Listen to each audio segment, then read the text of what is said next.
Welcome to Sports Scope, the most influential sports talk show in the nation.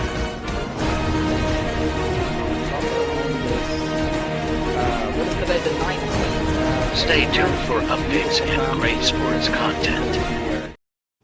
Hello, everybody. Welcome to the Real Sports Scope. I'm your host, Robert Butler, on this 22nd day. We were right in the midst of everything going on in the wide world of sports. I didn't even know that the Knicks are playing the Celtics. It's the season opener in the NBA. I've always thought this was a little premature. They should have pushed it back to December, at least November. Very interesting. I don't even have a take on it yet because it kind of crept up on me. But I do have a take on the World Series. This is a historic World Series, a lot of star power. I'll talk about that in a little bit. Give you my NFL Power 5. Get it for my NFL Power 5 since it's Tuesday. Talk about that. And, very impressed with the way the Ravens played last night, and the Lions and whatnot. So stand by. We'll take our first and only break, and I'll be back here shortly, and we'll hit the ground running here on the Real Sports Scope. Hello, Sports Scope followers. The program has seen tremendous growth since going 5 days a week. I just wanted to thank everybody for your cash contributions and sharing the program with friends and families. Just a reminder, if you want to contribute to the program, go to the Cash App, the cash sign, and Sports Scope. There are other ways to contribute to the program listed at the bottom of the screen. If you want to advertise on the program, go to sports, that is sports with an S, another S, scope, SKOPE, at gmail.com, just like it's listed at the bottom of the screen. Thank you and enjoy the program. I'm Mac, CEO of National Streaming Sports and host of the Mac and Jack Sports Show. You're watching the sharp-dressed man and the big story breaker, Robert Butler, on Sports Scope, Monday through Friday at 8 p.m. Eastern on National Streaming Sports. Introducing National Streaming Sports, live and on-demand sports talk programming that you can access 24/7. For the premier sports talk experience, tap into our Roku channel. Start your mornings with Mac and Jack covering all the weekend sports action.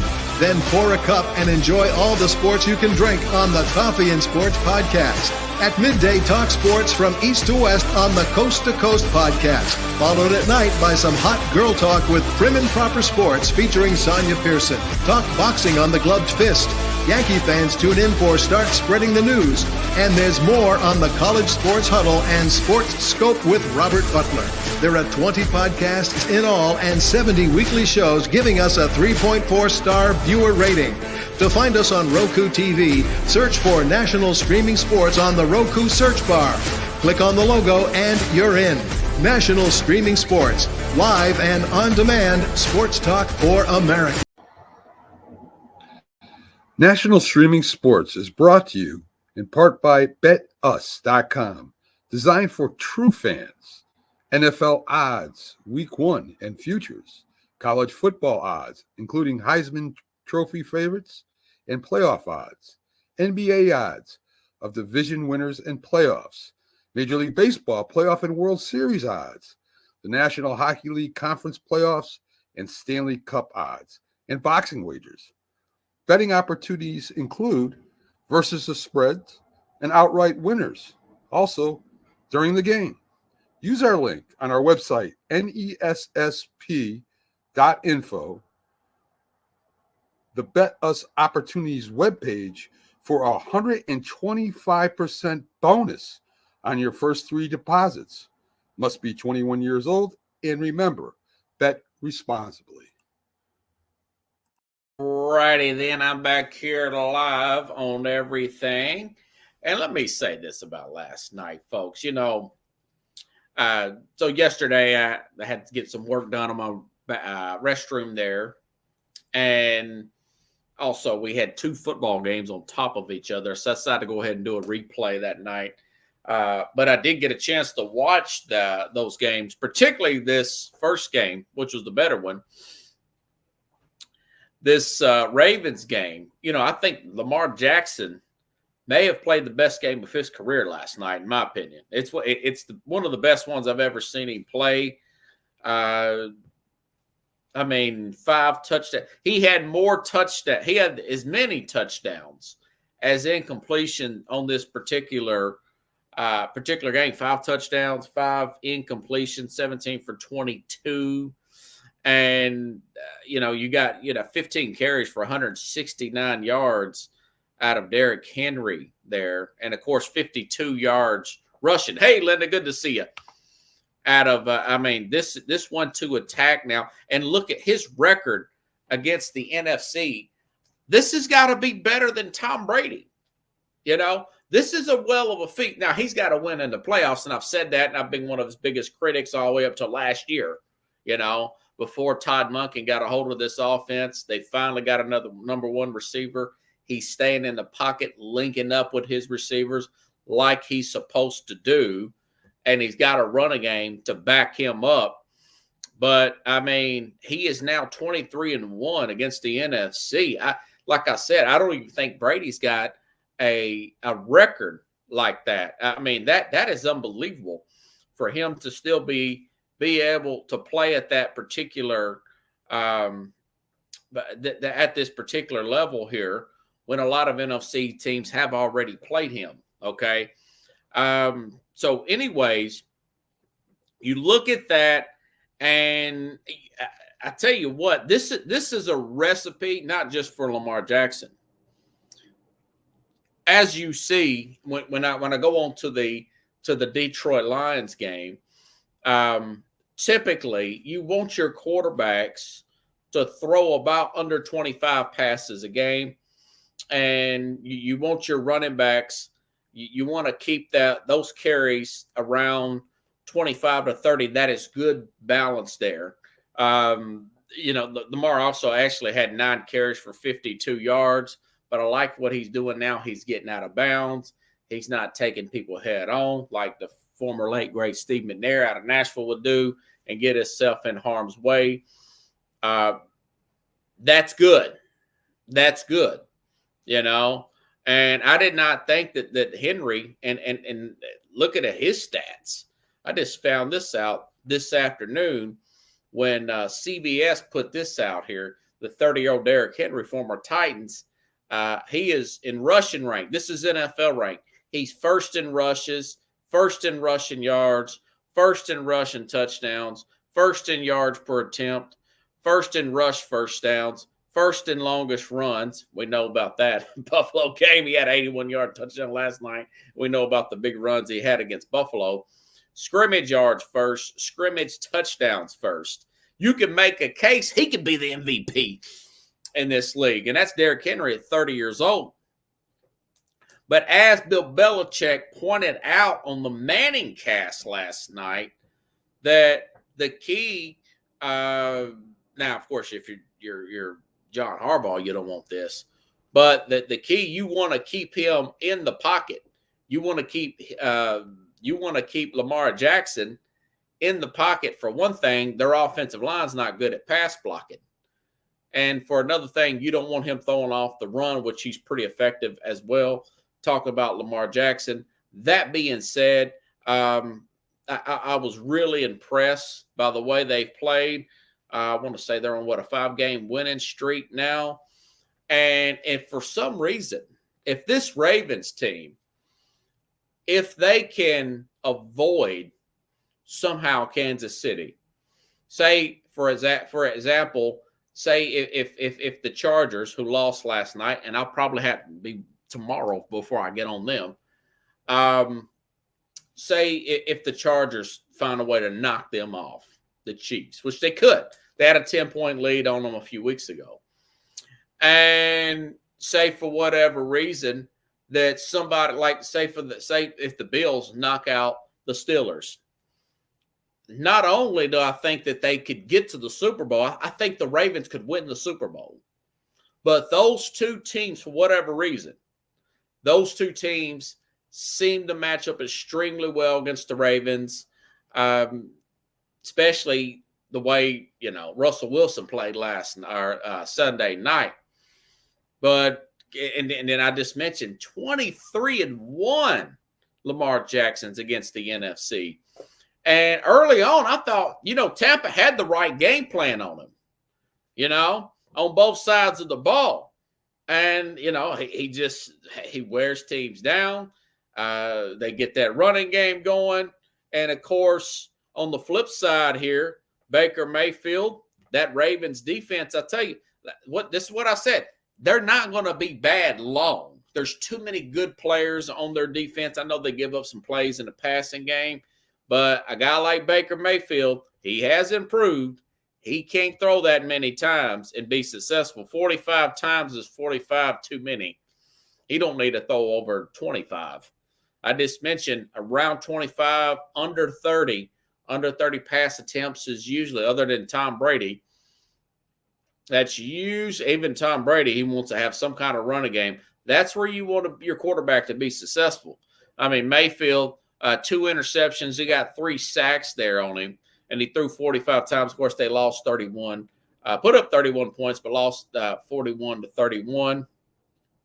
And to make it, they had the right idea. They got the ball to their running back, Rachaad White, in the flat, but they just can't do. Teams cannot do nothing with this Derrick Henry. They cannot do nothing with that Derrick Henry, Lamar Jackson combo right now. It's bad. I knew it would be good. I thought it could possibly not work because I thought that they were going to do all that read option crap and not let Derrick Henry get a lot of momentum. That's not the way they done it. Henry's lost about 20 pounds since he was a Titan. He's kept himself in tip-top shape. Kudos to Henry. And it looks like they're doing pretty well. Now, like I said, I want to say they're on a 5-game winning streak. They've got Cleveland coming up. They've got Denver at home. I mean, they could run roughshod on these teams. They've got Cincinnati on a short week, but it's at home. It's in Baltimore. And they play, and this will be a big game, folks. If air quote, if Russell Wilson can stay healthy on November 17th at Pittsburgh, that could potentially be a huge game for the AFC North. This is going to be a very interesting one. This is just, Cleveland's kind of going back to what they're doing, being bad. Cincinnati, I'm holding out a glimmer of hope that Cincinnati the light bulb may go off for their secondary and some of these cornerbacks to play better than what they've been playing. Maybe they can trade one of their players and get another defensive cornerback. Love to see them go out to down to New Orleans and snatch Lattimore there, Marshawn Lattimore, the cornerback out of. If they were smart, of course, that old man's not, and I'm not even talking about that. They can actually make themselves viable in the North. Cleveland's done. Cincinnati, they're on the outside looking in, even though they're on a little bit of a winning streak. It's against Cleveland and the Giants. But really, this is probably like it has been in the past. This is Baltimore. This is Pittsburgh's division right now to lose. Okay. But that was a good win. That was the best I've seen Lamar played. Again, last night, didn't take that many rushes. 5 incompletions for 5 touchdowns. Played really well. Didn't have to take that many pass attempts. Got Derrick Henry going. Now, they've got a late bye. If they can survive without injuries until that bye week comes up, they're going to be a viable team coming up here in the later part of the season, in my opinion. Good stuff. And of course, Pickles is right. Looks like Godwin got an injury there. Read something online just before I came on. He may be out for the season. Mike Evans, I know he's going to be out until at least week 11. Another hamstring injury. Not looking good. The South is wide open now. It's probably Atlanta's to lose, even though they laid an egg on Sunday. The Saints are falling off, and Carolina may be the worst team in football. So, kind of a rough night. Insult to injury. You lose a game, and then you get a bunch of injuries there. for the Tampa Bay Bucks. Now, a guy like Mayfield with his talent level, you need as much help around him as you could possibly get. That's another option there for a team like Tennessee to hold a possible DeAndre Hopkins around the league to get some trade, get some draft capital. And, of course, this team will need that. Okay, I tell you what, this Lions game, folks, this Lions game was like a play. If this was playoff atmosphere, this Lions game was good as the Cincinnati game and the Chiefs game about 3 weeks ago. Very, very good matchup there. Jared Goff, listen, they've got, I want to say if the season ended today with that win over Minnesota, they would be the 1 seed in the NFC. If that were to hold up. If this were to hold up, they would be the 1 seed in the NFC. And as good as Jared Goff is playing, he could potentially be an MVP candidate. You know, you can't give it to a guy like a Jackson again when he's got that much help from Derrick. You can make an argument for Derrick Henry to get the MVP right now. But Jared Goff, the way they're playing right now, and Goff is playing at a high level too. He's doing this several weeks in a row now, where he's had 3 incompletions, 22 of 25, 2 touchdowns, no interceptions against that defense that knows him really well, 25 pass attempts, and, of course, 27 rush attempts for the team. They didn't quite have the running game here. That was a very, very hard-fought game, and I got a bite here. Dan Campbell gives the kicker who got the game-winning kick here, what's his name, Bates. I want to say Jake Bates here, post-game, listen up. He always goes viral every week because he's authentic, and he gets everybody hyped up. Listen to Dan Campbell.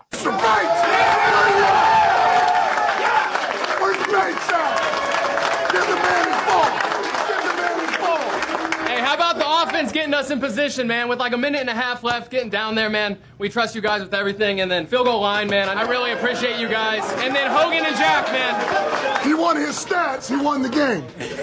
Offense, 15 rushes, 116 yards. 4 receptions, 44 yards. Got us down there, 160 all-purpose yards. Let's go, Jaw. Get up here. I couldn't do any of this without y'all, coaches, players. Only team that could beat us is ourselves, so let's take every game week by week. I love y'all. So. 8 receptions, 112 yards, 1 touchdown, Mr. St. Brown. Let's go. Love y'all, man. On defense, man, 4 tackles, 1 interception, 2 pass breakup. Really had a punch up for a touchdown. BB, come back up. Love y'all. To say that I'm proud of you would be the massive understatement. Composure, communication, patience. My God, man, you guys didn't bat an eye. I love this freaking team. I love the coaches. I love the players. I love everything about it, man. We are so freaking hardened. That is an outstanding win. We are 1-0 in the division. Break it down. Bring it in. Hey, big boy, win there. Division win on the road. Keep it going. Win on 3, 1, 2, 3. Win. That was the biggest win of the season for them right now. That was one of the biggest games of the season. Knocked out Minnesota with their first loss there. Pickles, gotta love Dan Campbell. Gotta love Dan Campbell acting like they won the Super Bowl. Listen, that was a playoff atmosphere. Every play was tight, nip and tuck here. The first guy you saw there, other than the kicker Bates, which that was a good kick. It was a good kick. They brought him in late. Remember, their kicker got hurt. Brought him in late. Big clutch kick there. It's hard to win in Minnesota. It's loud in there. They're playing the hottest team in the league. I've had them at the top of my Power 5 the last few weeks here. They were coming off a bye week. No Aiden Hutchinson. Detroit going on the road playing another team off of a bye week, just making big play after big play. But going back to the box score here. First guy he brought in after the kicker was Jahmyr Gibbs. And I've said this before. I know he's only got about 15 carries, but if it's me, this guy gets about he's about 25 to 30% of that offense, as good as they are all around him. Of course, with Alamon St. Brown, Sam Laporta is there. I get that. But you want to make this guy a pass catcher and a runner between the tackles here, and you're going to have something there. And more, and I've said this in the preseason, that I thought that you want to make a guy like that a big part of your offense. It takes that heat. I just mentioned this. As good as Lamar Jackson is, he's that much better when he don't have to throw that much. Same thing, different quarterback, different style of player for a guy like Jared Goff, who could potentially win MVP. But using that check down, going against good pass rushes and stunts where you're running guys like that Minnesota team there, where Flores is throwing you everything but the kitchen sink and giving you different looks there, he would be a big part of that offense. Of course, you saw it. I've been playing almost Dan Campbell just about every week because he's always got some great post-game speeches there that always seem to go viral. I mean, I see their speeches every week more than I see everybody else's just about here. But it's just something that I would like to see more and more of out of this Detroit team. I picked Minnesota to win that game. Still think that they should make a move and go out and get that other pass rusher. You got 2 weeks from the day. You're in a very tough division. They still hadn't played Green Bay, who is just a force to be reckoned with. You know, Green Bay's a very tough team here. But my thing is, they need to go ahead and add it because you don't know if everything's going to look this good next year. You've got Brian Branch playing at an all-pro level there. BB, that was the safety there. And man, I can't quit praising these guys enough. Brad Holmes, you got to give Brad Holmes credit, that general manager. He drafted Jahmyr Gibbs and Brian Branch both in the same draft, and these guys are kicking butt week in and week out here lately. And Branch is just a safety, but he's a ball hawk. He's out there playing really, really good football. 2 former Alabama players. I'm sure Nick Saban is proud of these guys, just like he is a lot of these former Alabama players that he has had out there. And like I said, they would be the 1 seed. Think about it. If that was the season ender, they would have went from wild card playing the first weekend to 1 seed advancing with home field advantage. If they would, of course, I know it's still early in the season, but you get my point. The quality of win of that on Detroit was massive, folks. It was absolutely massive, to say the least. So, good win there. Didn't see that coming, but they're king of the North for this week, anyways. And then Baltimore's king of the other North. But we'll see. We'll see about that one. Like I said, they don't play Pittsburgh until November 17th, though. Got a ways to go there before they get to that particular game. And, of course, they'll play again, Pittsburgh again. Okay, Chiefs. Andy Reid off of another bye week. Him off bye weeks, he's almost as good as Lamar Jackson is against the NFC. I think he is like 21-4 now. Another big win over San Francisco.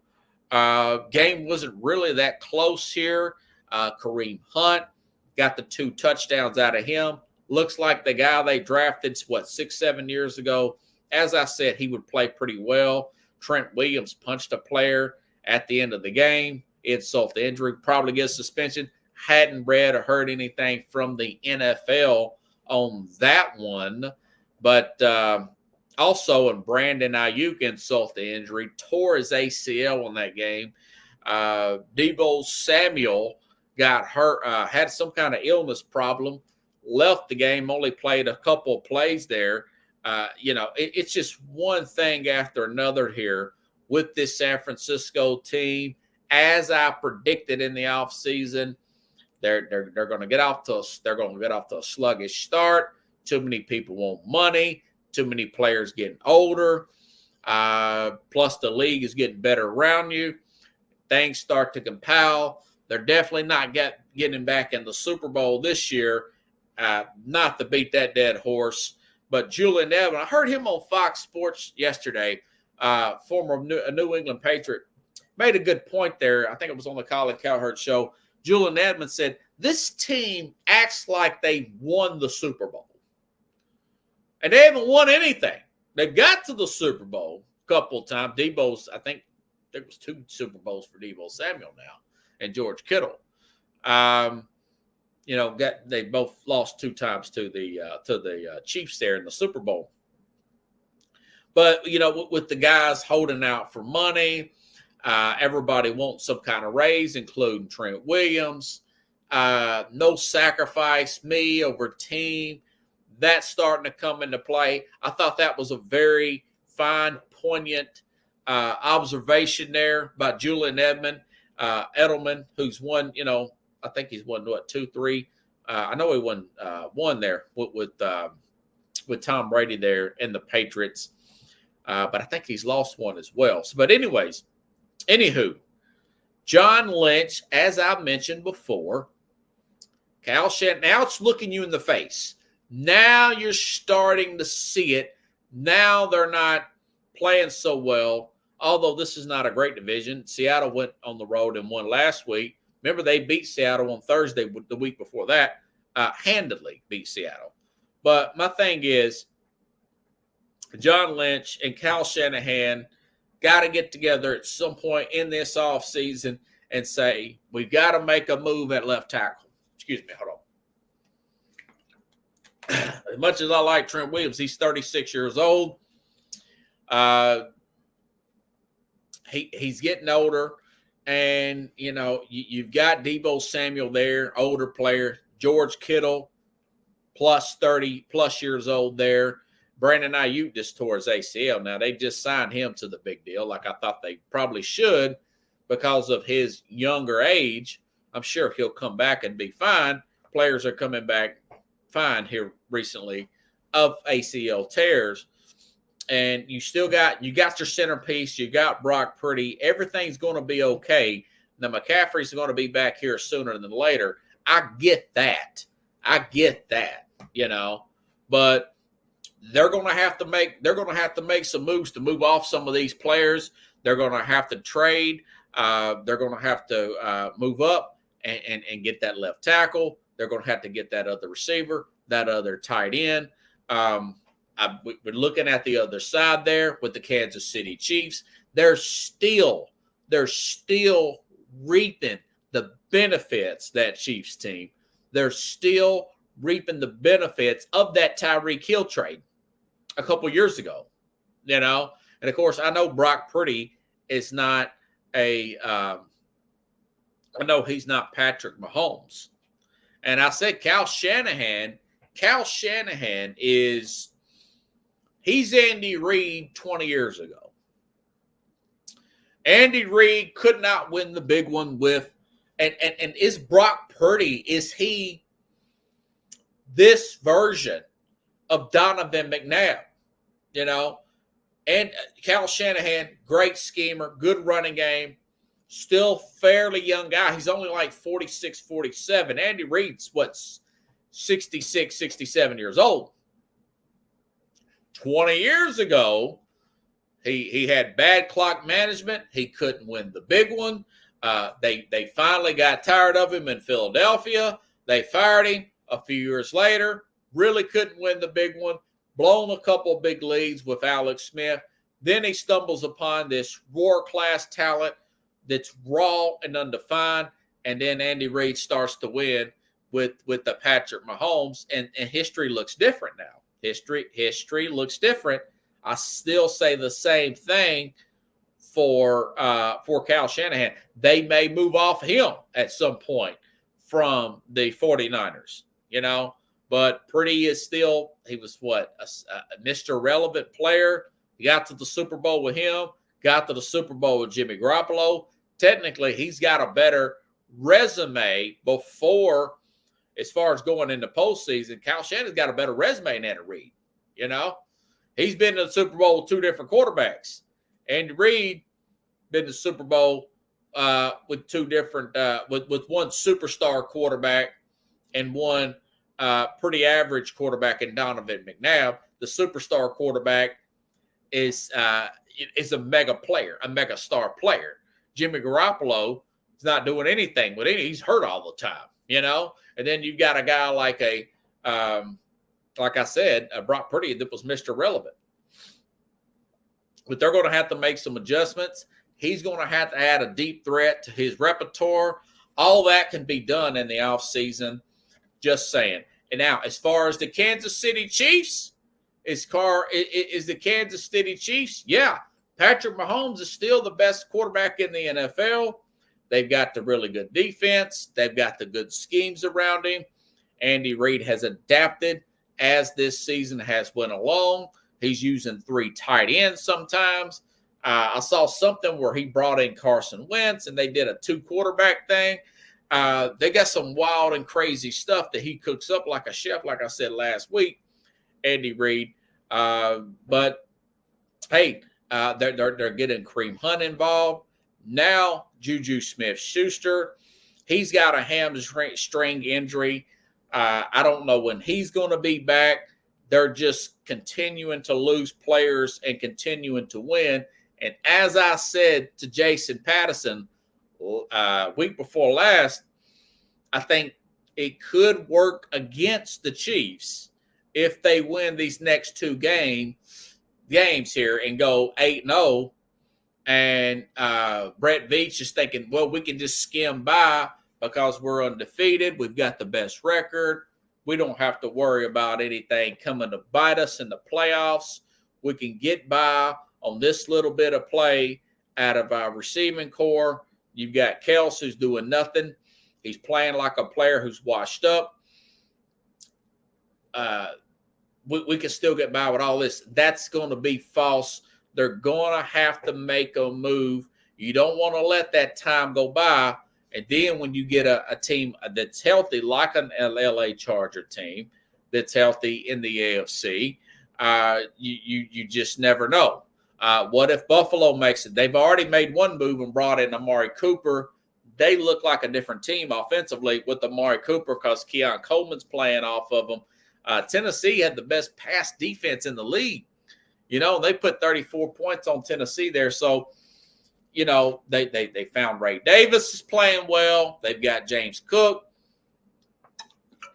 He probably need an added defensive piece. And like John Rostano said, they're going to get linebacker Matt Milano back sometime in December. They're a legit threat. They're a legit threat to the and of course, if Cincinnati can ever keep it going, Cincinnati's a legit threat. If they make the playoffs as a wild card, a healthy Cincinnati team could beat that. They were a bad call from beating the Chiefs back in week 2. So if you're Brett Veach, you're looking at if Cincinnati gets healthy, you're looking at Buffalo there, okay? You're looking at this Charger team. If none of those teams make it in there, I mean, yeah, you're great.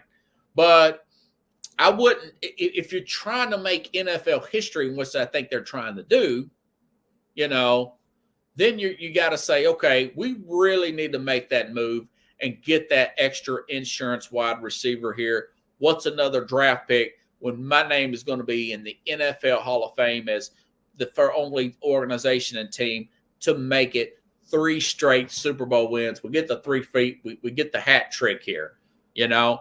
That's what I'm thinking. Like I said, a guy like DeAndre Hopkins is still out there. Team like Tennessee, they're going nowhere. Why not? Why not? Pickles mentioned Waddle out of Miami. Now, of course, they've got Tua supposed to come back and play this week. So we'll see. If I was Miami, I would have made that move. Yeah, I would have made that move for Waddle. You know, or if I'm Kansas City, or because he's a younger player than Hopkins, but Hopkins, you don't have any backload you got to deal with. Hopkins, he's in the last year of his contract. Tennessee paid most of that out, give the third-round pick back. They had an extra third-round pick anyways. You kind of work with Tennessee that way. That would be something interesting. Or are you a New York Jet team who lost last week? Do you trade Garrett Wilson to them? Probably not. That would be idiotic, but they might do it because they're a crazy franchise. They would love that, wouldn't they, Pickles? They'd love a young Garrett Wilson. Of course, the Jet fans would hate that. But I'm just thinking out loud, folks. Just thinking out loud. I don't think this can last for the Chiefs. I'm just saying. I do not think that can last, okay?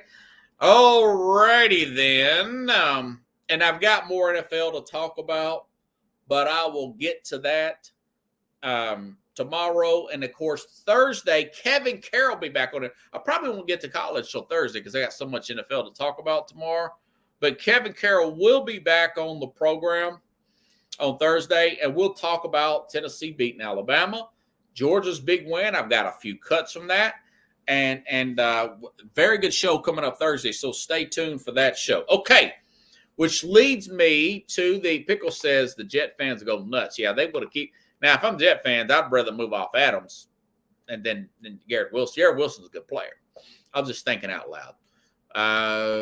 Pickle says, I bet the Jets get another wide receiver. They got to do something to that receiving core. I mean, you're doing a disservice to this team. I've seen the Patriots do it. It didn't work a lot, but it's just an insurance policy, man. It's an insurance policy if you ask me. And it especially helps on the defensive side of the ball for all of you looking. Remember Von Miller being added to the Rams one year, helped put them over the top to beat the Cincinnati Bengals in the Super Bowl a few years ago. Okay. NFL Power 5 coming up here, Pickles. NFL Power 5 here coming up. I just talked about the Bills, folks. They look much, much improved with Ed Oliver back. I actually expected Tennessee, as bad as Tennessee's playing, I expected them to play a whole lot better with Mason Rudolph there. That was not the case. They looked good for the first half. Buffalo a little sluggish after that close game against the Jets. The Monday prior to, shook it off, scored, 24 unanswered, some crazy points there with Ed Oliver. Really helped solidify their run defense. After acquiring Amari Cooper, he had a touchdown, 4 catches, 66 yards. As I mentioned, the Bills need to add a linebacker to their repertoire, help solidify that run defense. That being said, they're in control. They've got a good, solid 2-game lead in the AFC East. I mean, look at Miami's been falling off. They lost again last week to the Colts. And, of course, what are they, 2-4 now, 2-5 or whatever? The Jets are in the cellar. And, of course, the Patriots are one of the worst teams in the entire league with only 1 win here. Bills are selling right now in the AFC East, and they've got one of the absolute best quarterbacks in the NFL. I mentioned Ray Davis, the running back. James Cook is back.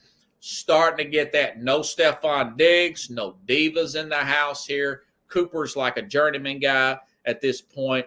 He'd much rather play with a guy like a Josh Allen than a banged up Deshaun Watson here. I've got them at number 5. I think that is a reasonable ranking for right now for the Buffalo Bills. Seem to be clicking pretty well right now.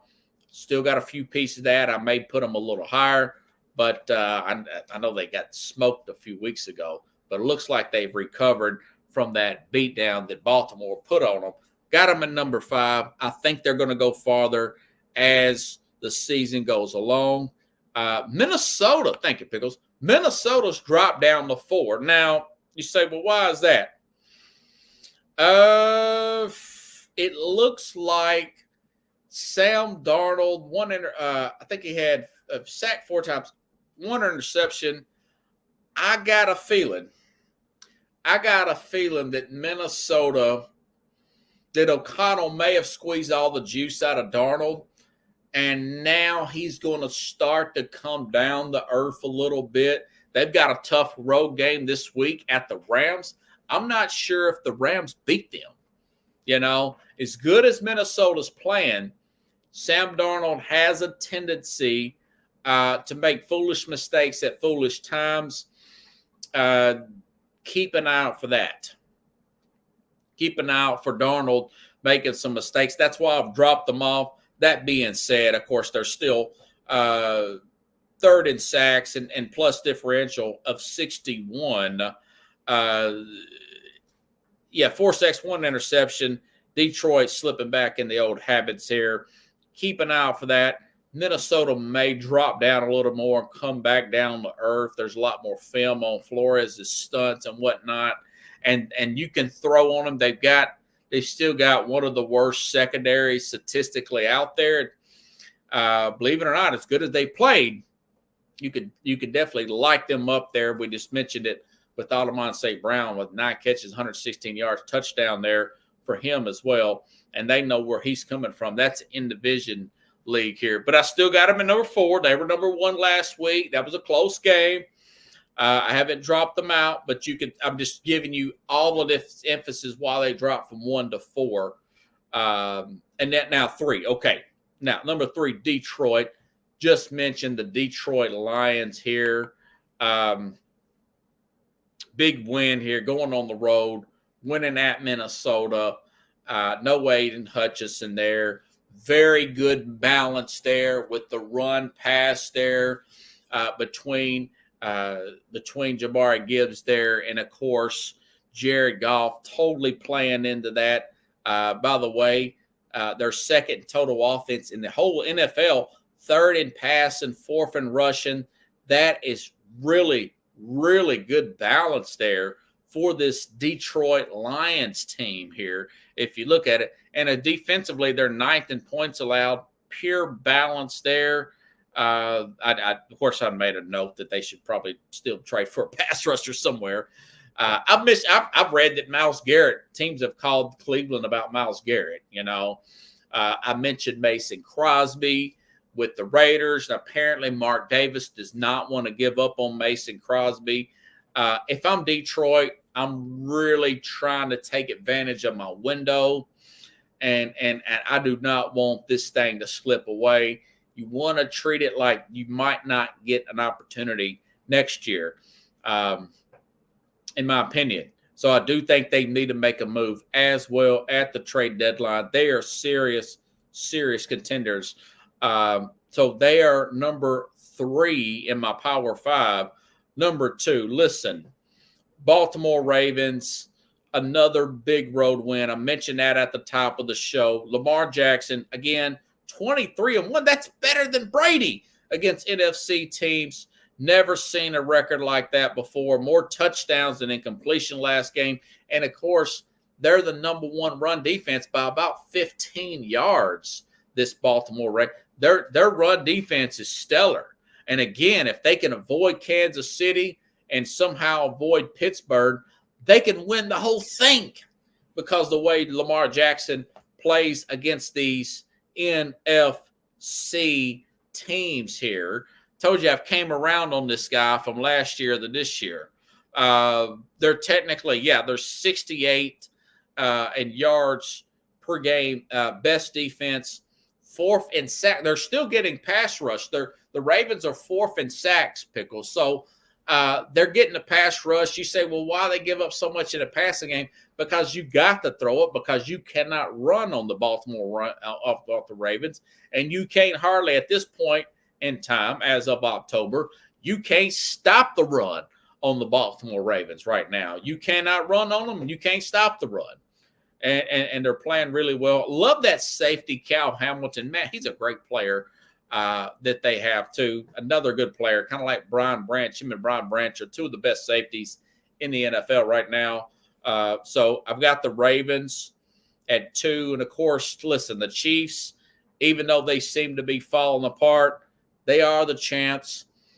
Every time they beat the Ravens week 1, they beat Cincinnati the other day, or they beat Cincinnati a few weeks ago.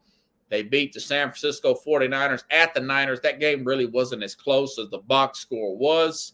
Kareem Hunt, 78 yards, 2 touchdowns.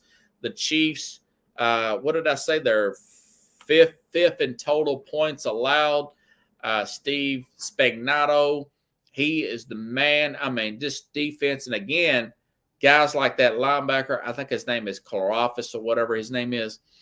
This guy, I think he was one of the players picked out of that Tyreek Hill trade there in the draft. Covers a lot of ground on the defensive side. I know they need help at receiver. They really need help at tight end. I know Noah Gray's kind of picking up the slack a little bit with Kels. I know Kels still a pretty decent blocker. I was listening to some coverage of him talk about the blocking, the offensive line. They've made some adjustments on their line. Line seemed to be good. Really good run there by Patrick Mahomes the other day. Plus, Mahomes, he didn't even throw a touchdown in this game. He ran for one. He didn't even throw a touchdown in this past game. But they're still the number 1 team as of right now. They just got to get that other receiver and add some depth there until you get your guys healthy there. Smith-Schuster's hurt now as well. I know that Mecole Hardman made a play there. There's only so much you can come up with that eventually the competition is going to knock you out come playoff time. So you got to keep all that. Pickle says Karlaftis, excellent linebacker. Yeah, he was one of the players, man. That guy covers a lot of ground there.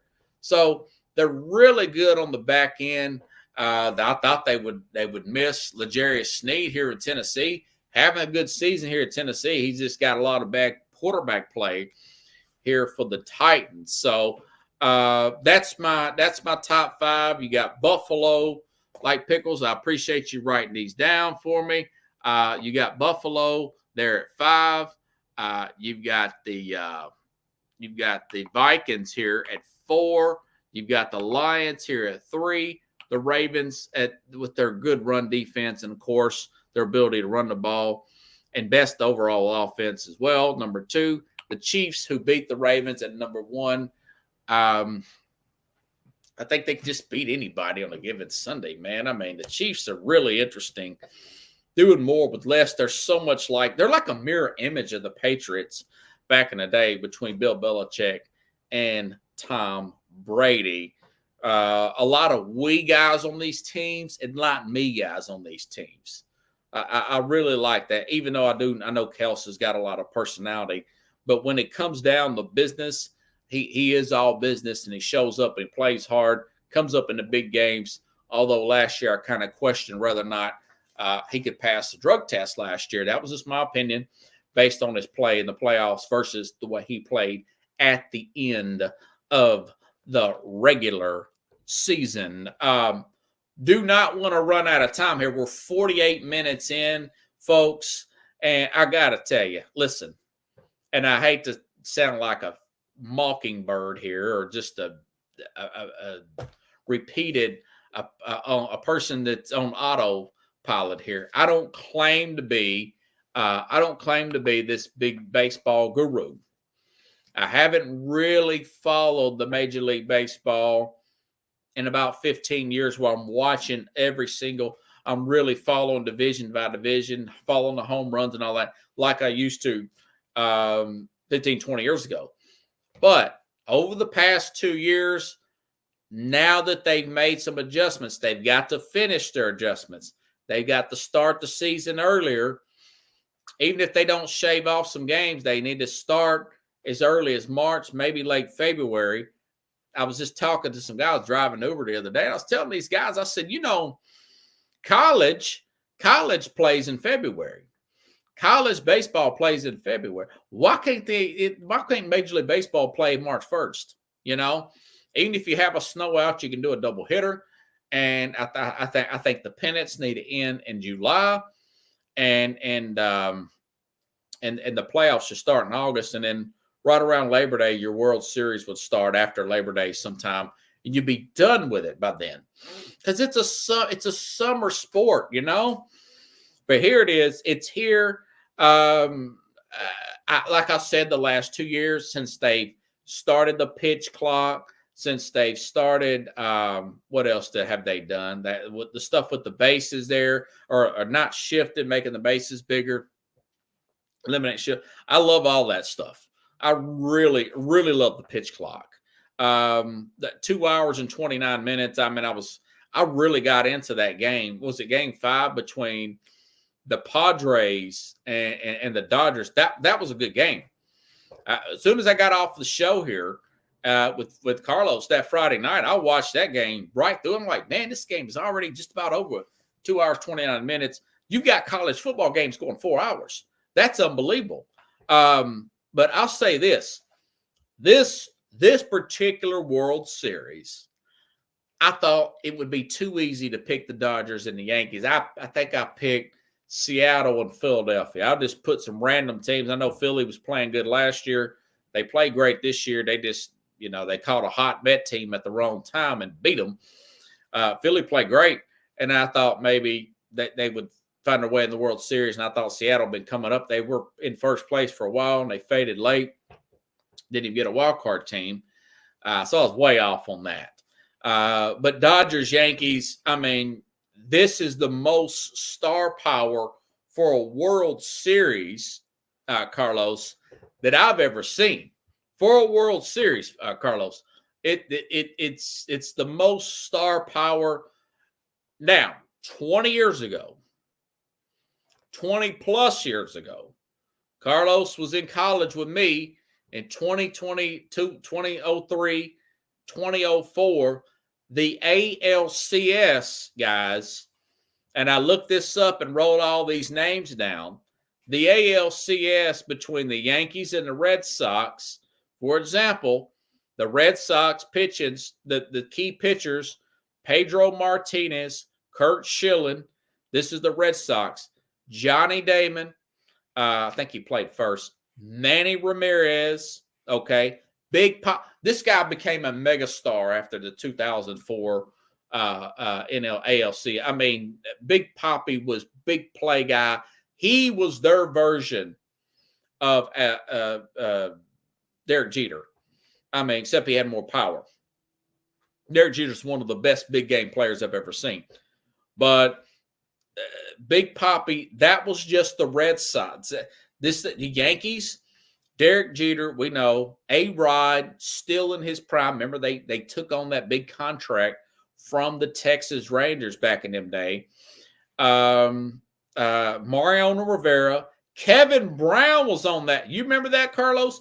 Kevin Brown, former Dodger, was on that Yankee team that had the Red Sox down 0-3.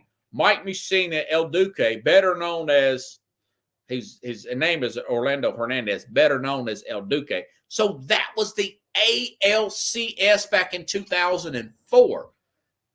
Fast forward 21 years later, you got the Dodgers, this Japanese pitcher there, Yokomoto. I know I'm jacking his name, but Yamamoto Pickles. That guy right there, I mean, I watched him totally ice out the Padres the other day. Mookie Betts, mega star here, really big time player coming over from Boston. Turns out to be a great play for the Dodgers. We all know about Shohei Ohtani, 50-50, arguably one of the greatest baseball players of all time. Freddie Freeman, they stole him over from the Braves.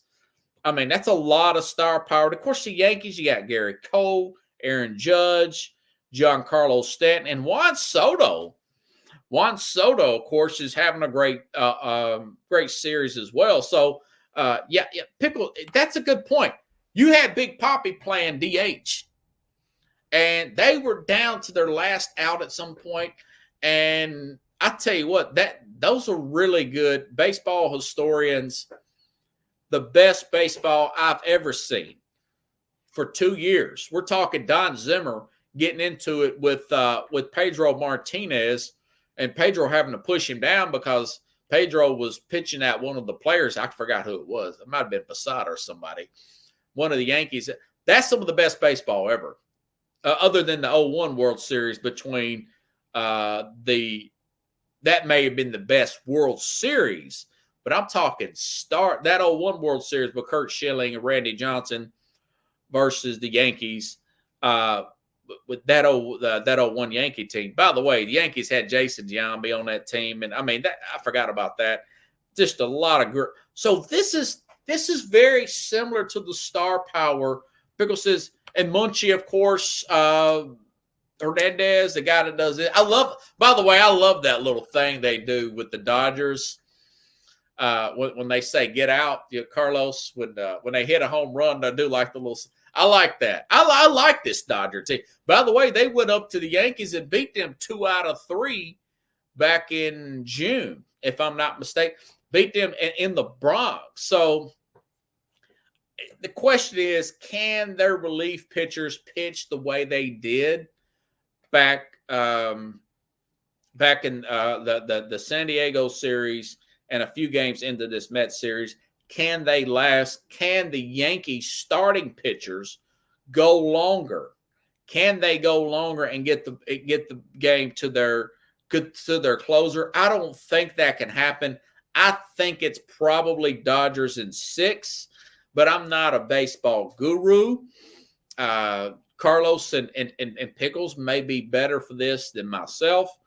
I want to see a good World Series. I haven't seen a World Series with this level of star power, in a long time.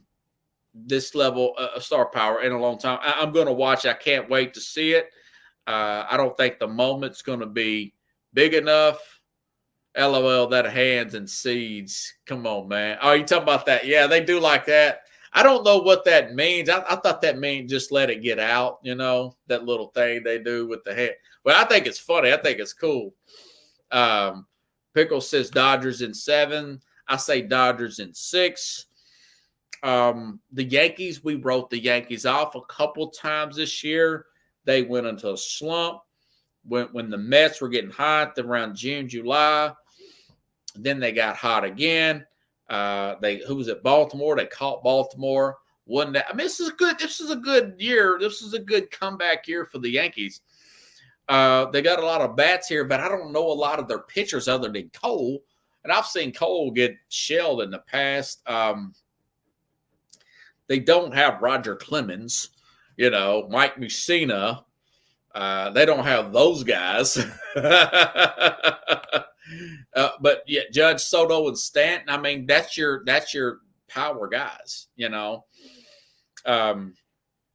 It's Yankees. I mean, yeah. Just look at some of these players: Jason Giambi, Kevin Brown, Mike Mussina, Orlando Hernandez. Gary Sheffield was off the bench. He was a pinch hitter, DH or whatever. You look at those 2000. That's why I was sick of those Yankee teams, guys. I mean, they had this all-star after all-star after all-star. Mike Stant was a good relief pitcher on those 01 to 04 teams. They were just Bernie. Who was it? Bernie. I want to say Bernie. It might have been Bernie Sanders. That the center fielder there that could play the guitar. I may be having him. I think it is the same as the guy, the politician. You guys know who I'm talking about here. But Pickle says Cole's money there. But those old Yankee teams from 20 years ago, back when Steinbrenner was still alive and healthy. Bernie Williams, yeah. Bernie Williams could play the guitar. So, I mean, you just had this really, I want to say Ruben Sierra played on that team at one time. I'm talking that from 2004, sickening how many stars they had. And quite frankly, my friends know me, I always pulled for them to get beat. They had too many stars, man. Josh Beckett came on with the Red Sox, but Beckett beat their butt in 2003 with the Marlins, if you guys recall there. And of course, you had Nomar on the Sox. I mean, that was a really good 3 or 4 year intense rival. I love the I mean, that little 4-year period there with that Yankee team and that Red Sox team, that was so good. I was watching the games in April, and people were talking, the Red Sox got you in April, and the Yankees will come back and say, yeah, you're like the seasons. You spring forward and fall back. And for the most part, they were right until 2004 when the Red Sox came back 2003 and beat them and made the movie Fever. I think it was called Fever Pitch. So I can't wait. It starts Friday. I've already recorded it. I picked Dodgers in 6. I think Carlos is probably. Are you picking the Dodgers too, Carlos? I guess you could give me your pick on. And of course, the Knicks playing tonight. I don't know what the Knicks are going to do. We talked about them that the regular season crept up on me, so I know they're playing. The regular season here. Pick 2000. Yeah, Ruben Sierra, 2003 to 2006. That's former Texas Ranger there. Glory days for the old Yankees team. So, anyways, I'll be back tomorrow. Got a little bit more NFL to cover. And I'll try to get to some college tomorrow. If not, I'll definitely get to it on Thursday. So have a good night, everybody. I'll see you tomorrow, same time, same place, here on The Real Sports.